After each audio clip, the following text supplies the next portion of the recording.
สบายดีทุกคนเนาะมื้อนี้ค่อยก็สิมาแบ่งปันความรู้เกี่ยวกับอักแมปอีกเต็มแล้วเนาะซึ่งว่าในมื้อนี้เนาะจะแนะนำเกี่ยวกับในการนำไซต์เนาะ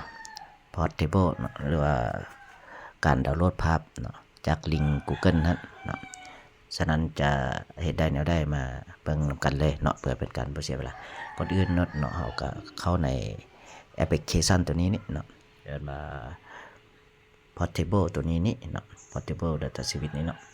เขาก็คลิกกลัวเข้าไปเนาะตัวนี้เนาะ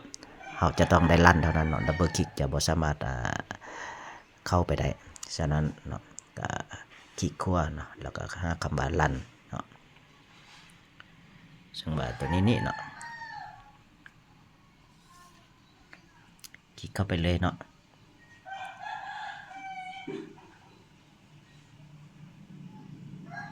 หลังจากที่มันขึ้นทูลบาร์มาแบบนี้แล้วเนาะให้เราไปเลือกเนาะอยู่ในตัว Data Shot นั้นเนาะเพื่อว่าจะเลือกตัวภาพถ่ายจาก Google นั้นเนาะซึ่งทั่วไปแล้วจะใส่ตัวนี้เนาะหลายคนเนาะที่สากลหรือหลายท่านจะมักใส่เนาะก็คือ Google ตัวนี้หลังจากนั้นเราไปกด Start เลยเนาะกด Start New นี้เนาะเพื่อว่าให้มันสร้างลิงก์เนาะลิงก์ของภาพถ่ายเพื่อว่าจะเอาลิงก์ตัวนี้ไปใส่ในแบบนั้นเรากดโอเคเข้าไปเนาะจะสามารถเห็นได้เห็นบ่มันจะสามารถสร้างลิงก์ตัวนี้มาให้เอาเนาะ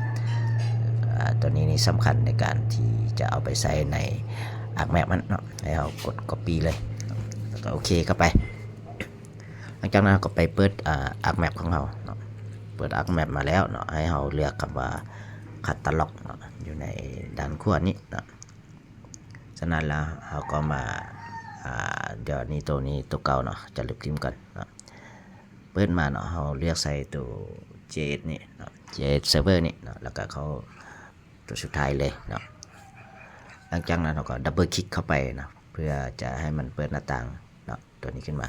แล้วเราก็เอาที่อยู่เนาะที่เราสร้างขึ้นมาจาก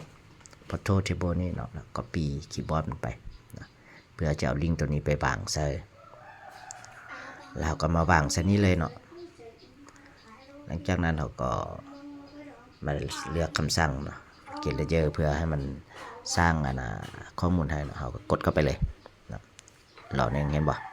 มันจะมีข้อมูลเข้ามาให้เราเนาะหลังจากนั้นเราก็กดโอเคเข้าไปเนาะแล้วก็กลับเข้าไปที่คัตตาล็อกอีกทีนึงเนาะเพื่อเบิ่งว่ามันมีข้อมูลเข้ามาเห็นบ่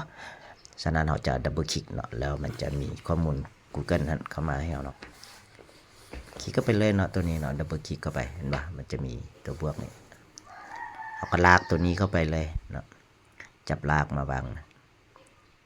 ะภาพถ่ายดาวเทียมของ Google ก็จะเข้ามาเลยเนาะตัวนี้มันสะดวกสบายเนาะมันสามารถเห็นภาพถ่ายได้แจ้งเนาะแล้วก็ที่สำคัญก็คือต้องมีเน็ตได้เนาะเดี๋ยวข้าพเจ้าสิแอดไฟล์ตัวเมืองหลวงพระบางที่ข้าพเจ้าแต้มไว้ตัวนี้เนาะโอเคหลังจากนั้นก็ซูมทูเลเยอร์เพื่อจะซูมเข้าไปเบิ่งนะเนาะอันนี้คือพังเมืองของแขวงหลวงพระบางที่ข้าพเจ้าได้เตรียมมาแล้วเนาะนี่เราก็สามารถซูมได้เนาะซูมออกซูมเข้าได้เนาะเปลี่ยนเลเยอร์เปลี่ยนสีเปลี่ยนอย่างใดหมดเนาะอันนี้เราตัวอย่างของข้าพเจ้าที่เตรียมมาก่อนหน้านี้นะอันนี้ถือว่าง่ายเนาะในการเอาภาพถ่ายเข้ามาเนาะเราสามารถซูมใกล้ๆได้เลยเนาะมักแจ้งมักไก่มักเท่าใดเนาะเราก็สามารถได้เนาะอันนี้ก็เป็นความรู้เล็กๆน้อยๆอันนึงเนาะที่ข้าพเจ้าเอามาฝากเนาะเพื่อว่าให้ทุกคนที่ยังบ่ฮู้เนาะในการดึงภาพถ่ายอย่างต่างๆเพื่อยักแต้มแผนที่หั่นเนาะฉะนั้นฮอดนี้ก็ข้าพเจ้าก็ขอบใจเนาะแล้วก็ฝากกดไลค์กดแชร์นำกันเด้อ FC เด้อโอกาสหน้าพอกันใหม่